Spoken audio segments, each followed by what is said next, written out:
Hi guys, welcome back to my channel, The Magical Miss Mitty. Thank you guys so much for tuning in. For those of you who have subscribed already and watched my first video, I want to thank you all.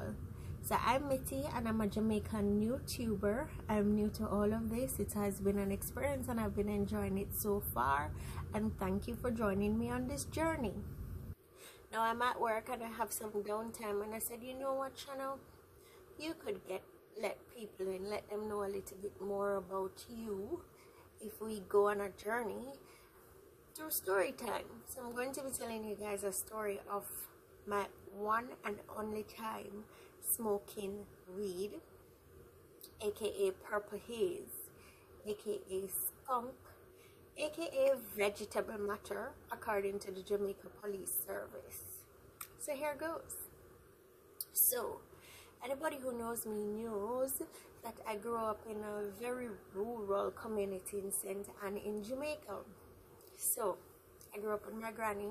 I love my granny to death. Anybody who knows me knows that I'm a granny girl. So I also happened to go to a very prominent high school in the area. I was a very bright girl growing up, and so second year of GSAT I passed and I matriculated to a really nice high school. When I started high school, it was nice and mellow and all of that, but as the years went on, I started rebelling, and looking back, it was more of missing my mother, because this was my granny raising me. I hardly saw my father. I hadn't seen my mother for years, and as much as I love my granny, I yearn for the maternal aspect. But anyways, I digress. So in about grade 9 or grade 10, I'm now finding my clique, and I was with a group of girls, 7 other girls, and we were called the Japanese terrorists. Don't ask me why, don't ask me how. None of us are of Asian descent. All of us are kinky head Africans, and yeah,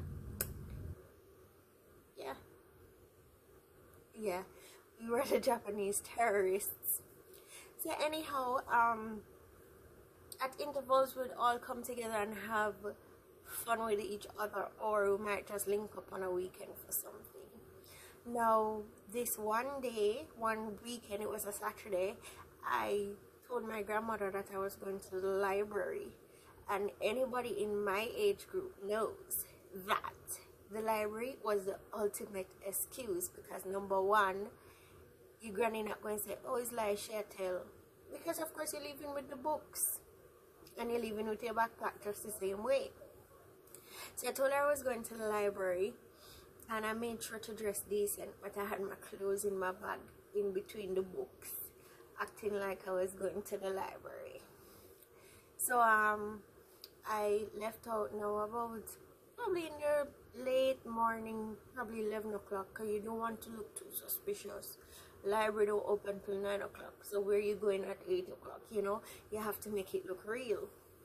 So anyways, I left out at around 11 in my little sneakers and my pants and shirt, and then I decided to hook up with one of my Japanese terrorist friends, and we decided that we were going to go to Ocherius. So in those times, they used to have coaster buses, not school buses, not coaster buses hired by the schools, just coaster buses who would pick up students from the high schools to take them to their nearest point to get home. But of course, after a time, you became friends with the bus driver and the bus conductor. So on a weekend, of course, school isn't open, so if they're running a trip, you can go with them and whatever. So there was this popular bus driver that everybody loving bus, always had a vibe, always playing the best music on the CDs. He would burn CDs for us. We used to get all the nice shit way before anybody else. So now this particular Saturday, on our way to the library, we decided that we are going to now call up this guy and find out what is going on. So anyways, I don't think we went to the library. I think we just kind of stayed in the town. I remember. I don't think we went to the library at all though. We never go to the library. We just kind of stayed in the town and wait for the bus driver to come. When he came up, there were other people in the bus. Everybody was already drinking. And at that time, I was drinking. Yeah, I was 15. And yeah, at 15, you're not supposed to be drinking. But really, we were vibing and we were rebels. We never cared what anybody thought. Anyways, so we're there on the bus, and the bus is rocking with music and everybody is dancing. And at the time, the song that was popular was Nina Sky, Turning Me On. You know that song? You guys know that song. If not, you can always YouTube it right now. You turning me on. Yeah. So anyways, me and my friend on the bus now, and the bus rocking with music. We drive go Ocho Rios and everything nice. So till the conductor now pop out a spliff. Me now never smoke a day in my life before, but guess what? Who is not going to be a party pooper? This girl. I will not complain. I am going to have fun like everybody else. I'm there drinking and I'm already tipsy. So he takes out the spliff now and he lights it up and he starts smoking and puffing. Now my friend that we went with, she took a puff and you know, she kind of inhaled it and she still did her vibe. And then I was saying to myself, but wait, it don't look that bad then. Why everybody make it seem like it's such a bad thing to smoke? Cause I'm a big man, him probably has smoked for years, but to my young friend here, she has smoked it too and nothing happened to her, so I'll be fine. Anyways, my turn now to take a puff of this cigarette. This spliff, sorry.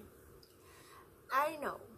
Take the spliff from the guy in my half tipsy state, and I sucked down the biggest ball of smoke, hellfire from the pit of hell straight down in my lungs.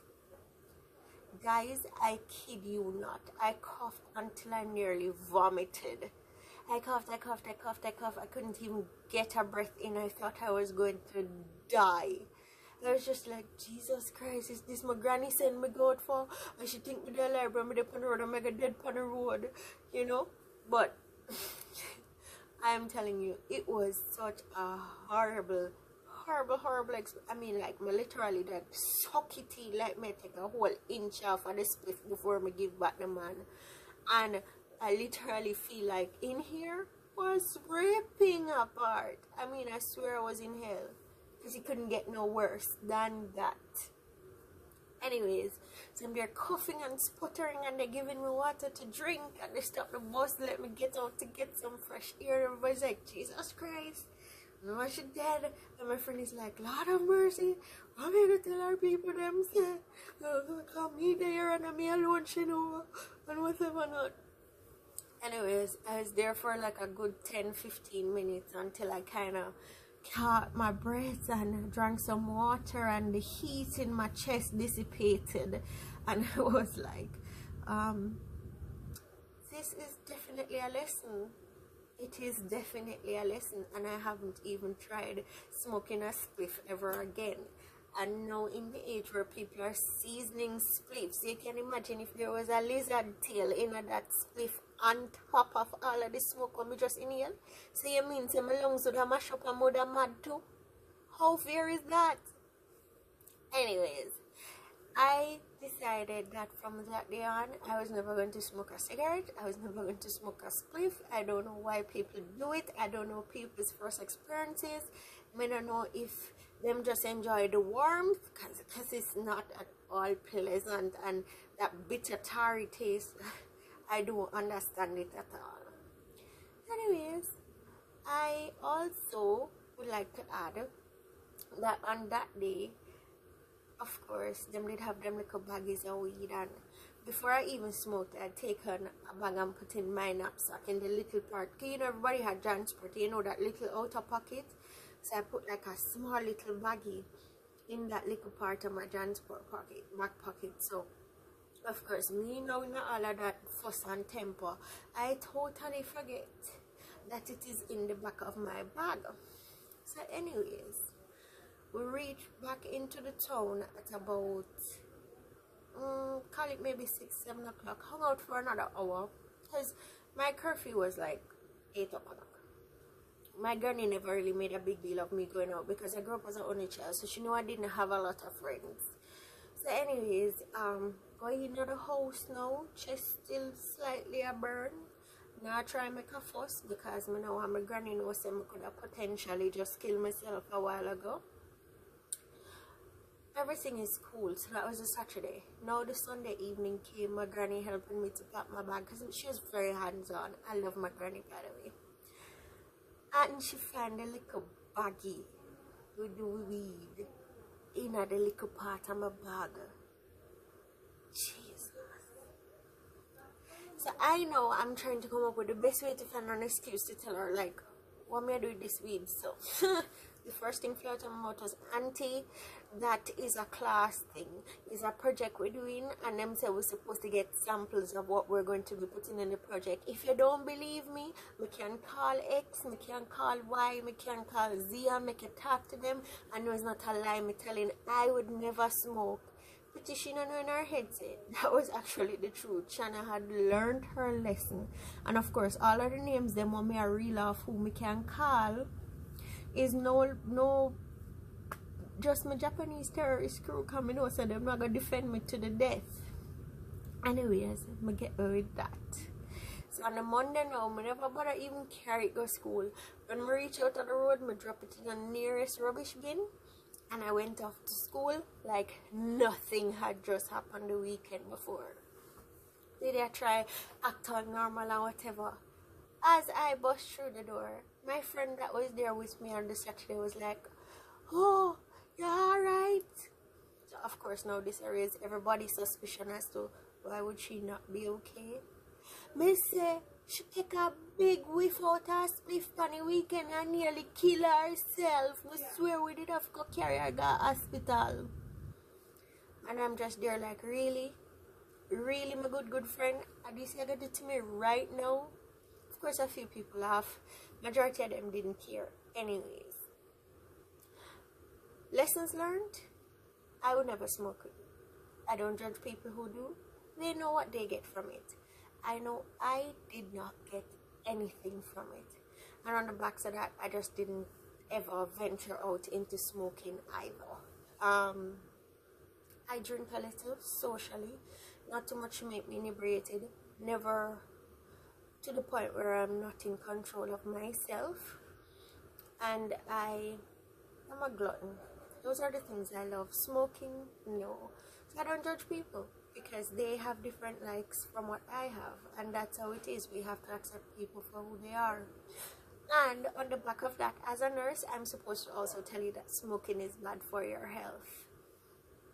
And from experience, I know smoking is bad for your health. Anyways, guys, thank you so much for tuning in with me with my first story time. Every time I talk about it, it's like me feel my chest plate start burn me all over again. Never ever smoking in my life. But thank you guys for tuning in. If you like this story time, please like, comment, subscribe, and share it. Tell a friend. And I'll see you next time for my next story or my next adventure on the Magical Miss Mitty channel. Thank you guys so much, and you have a good day now.